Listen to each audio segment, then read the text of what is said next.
বলতে বলতেই রাইসার বাবার কল চলে এলো, বিয়ে নিয়ে কথা বলতে চান।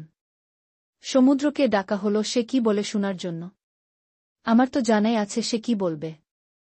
সে এসে রাইসার বাবাকে বলল 3 মিনিট পর তাকে জানানো হবে। আঙ্কেল আন্টি চুপচাপ বসে আছে, সমুদ্র ও মুখে কুলুপ এঁটে আছে। আমি এই কথা শুরু করলাম, 5 মিনিট চলে গেছে, এবার তো কিছু বলেন। মা, তোমার রুহিকে আমার পাশে কেমন লাগে?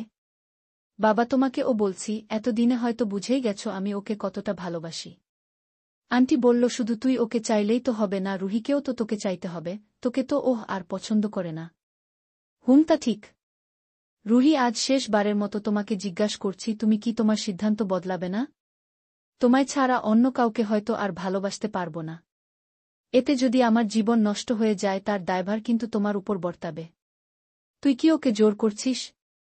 জোর করে সম্পর্ক হয় না সমু। আন্টি, না মা, ওকে জোর করা ছেড়ে দিয়েছি, আমি শুধু সত্যিটা বলছি। আমি আপনাকে ভালোবাসি এটা আপনি নিজেও জানেন, কিন্তু হ্যাঁ, আপনাকে নিজের করে পেতে চাই না। Okay fine. মা, তুমি রাইসার বাবাকে ফোন দিয়ে বলো আমি রাইসাকে 7 দিনের মধ্যে বিয়ে করতে চাই, কাল যেন উনি উনার পরিবার নিয়ে আসেন কথা বলতে। ওর চোখে আবারও পানি দেখলাম। রুহি, আমার রুমে এসো, কথা আছে। আর হ্যাঁ মা, বিয়ের সব আয়োজন কিন্তু রুহি নিজে করবে। আমি কেন করব? আমি বলছি তাই। তুমি বললেই করতে হবে। আমি জোর খাটাতে চাইছি না, তাই জোর করিও না। দেখো, রাইসার বাবা এবং রাইসা কেউই আমায় পছন্দ করেন না, বুঝোই তো এটা।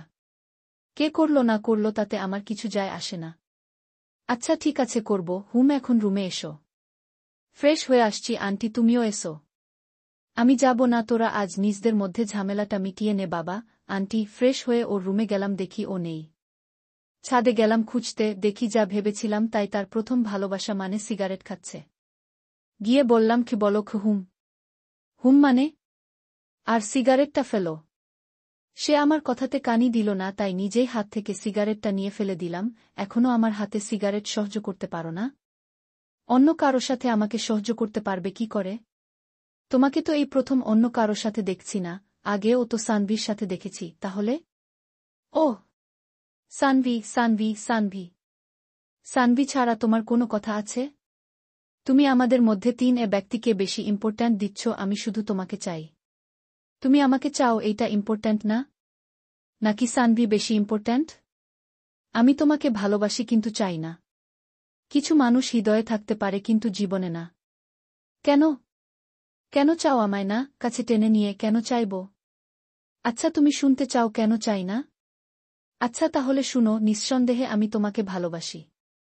হ্যাঁ, কিন্তু আমি তোমাকে চাই না। আচ্ছা, সানভির সাথে তো তোমার কোনো সম্পর্ক ছিল না, তাই না? না, ছিল না। জোরগলায় বলতে পারবা যে ছিল না? কি হলো, মুখে কথা নেই কেন? কি বলতে চাও সেটা বলো। শুনো, যখন তোমার সাথে সম্পর্কে ছিলাম তুমি এমন একটা বিনিয়োগ করতে থাকলে থাকো, না থাকলে চলে যেতে পারো। আমি বরাবরই থেকে গেছি নির্লজ্জের মতো। এই তোমার কাছে আমি কি চাইতাম? খালি একটু সময় চাইতাম, তোমার বন্ধু বান্ধবীদের জন্য সময় হতো, ঘুরে বেড়ানোর সময় হতো, সানভির সাথে ডেটিং করার সময় হতো। শুধুমাত্র আমার জন্য সময় হতো না। এতটাই অবহেলিত আমি? আর হ্যাঁ, আমাকে যে ভালোবাসার প্রস্তাব দিছিলা, সেটা কি মন থেকে দিছিলা? দিছিলা তো রাগের চোটে? চ্যালেঞ্জ ছিল তোমার ফ্রেন্ডদের সাথে, ওর সাথে প্রেম করব তারপর ছেড়ে দিব। তুমি তা করেছ আর জিতেও গেছ। তাহলে এখন কেন? সানভি তোমার কেউ না, তাই না? এই ওকে নিয়ে যে রাত কাটাইছ মনে করছো জানি না?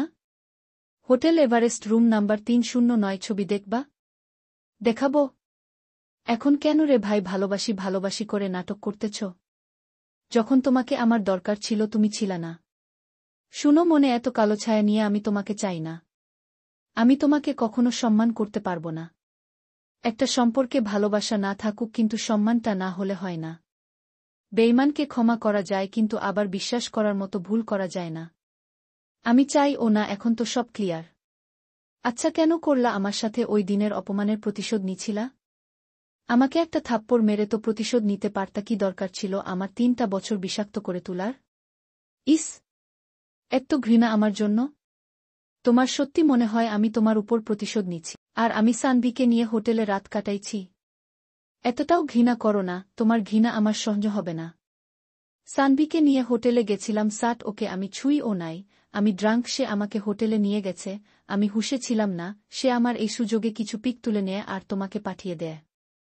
আমি বাজি ধরেছিলাম কিন্তু তোমার সাথে থাকতে থাকতে আমি সত্যিই ভালোবেসে ফেলেছিলাম সমুদ্র, আর কিছু। যাই হোক তোমাকে আমি চাই না, না তোমাকে ভালো রাখতে পারবো, না নিজে ভালো থাকতে পারবো, তাই চাই না আমি তোমাকে।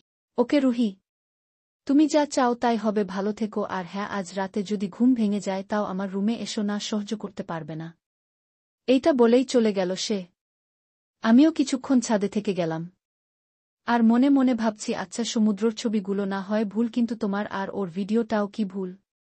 তখনও কি বাজি ধরেছিলে, না অন্য কিছু ভাবছিলাম আর আন্টি ছাদে এসে পড়ল। কাউকে জড়িয়ে ধরে খুব কাঁদতে ইচ্ছে করতেছে। নিজেকে ধরে রাখতে পারলাম না, ছাদেই বসে পড়লাম বাচ্চা মানুষের মতো কাঁদতে কাঁদতে। আন্টি এসে আমায় জড়িয়ে ধরল আর বলল রুহি তুই যা করেছিস ভালো করেছিস বাবা। আন্টি আমিও তোমার ছেলেকে ভালোবাসি, বিশ্বাস করো। কিন্তু ওকে ভরসাটা আর করতে পারি না, যাকে বিশ্বাসই করতে পারি না তাকে ভালো রাখব কি করে? বললাম না তুই যা করছিস ভালো করেছিস। এত জোর গলায় কি করে বলছ? বলছি কারণ আমি জানি। কি জানো তুমি? বেশ অবাক হয়ে কাল আমি ওর এক বন্ধুকে কল দিয়েছিলাম। ওকে জিজ্ঞাসা করলাম সানভি আর সমুদ্রর সম্পর্কের বিষয়ে। প্রথমে মুখ খুলতে চায়নি, পরে সবটা বলল। এতে যা বুঝলাম আমার ছেলের ও দোষ আছে। মানে কি শুনেছ তুমি? যতটুকুন প্রয়োজন ততটুকুন। আন্টি তোমার কি মনে হয় আমি তোমার ছেলেকে কষ্ট দিচ্ছি? না রে, তুই ও যে রোজ রাতে এখন নিয়ম করে ঘুমের ওষুধ খাস তা বুঝি আমি। তুই যে রাতে ট্যাপ ছেড়ে দিয়ে চিৎকার করে কাঁদিস তাও বুঝি। অনেকক্ষণ আন্টিকে ধরে কাঁদলাম, বেশ হালকা লাগছে এখন। আন্টি বলল চল খেতে যাবি। চলো। সবাই একসাথে খাওয়া শেষ করলাম। আঙ্কেল বলল রাইসার বাবা কাল বিয়ের দিন তারিখ ঠিক করতে আসবে। কথাটা শুনে আর আগের মতো খারাপ লাগাটা অনুভব করলাম না। একটা কথা আছে না, অনুভূতি কারো জন্য নষ্ট হয়ে গেলে তা ফিরে পাওয়া কষ্টকর, তারই আজ প্রমাণ পেলাম। বিয়ের আয়োজক কিন্তু আপনি রুহি, সমুদ্র। হ্যাঁ তা আমি জানি। কোনো ত্রুটি যেন না হয়, আপ্রাণ চেষ্টা করব। সে চলে গেল তার রুমে, খাওয়া শেষ সবার। আমিও বিছানায় গা এলিয়ে দিতেই ঘুমিয়ে গেলাম।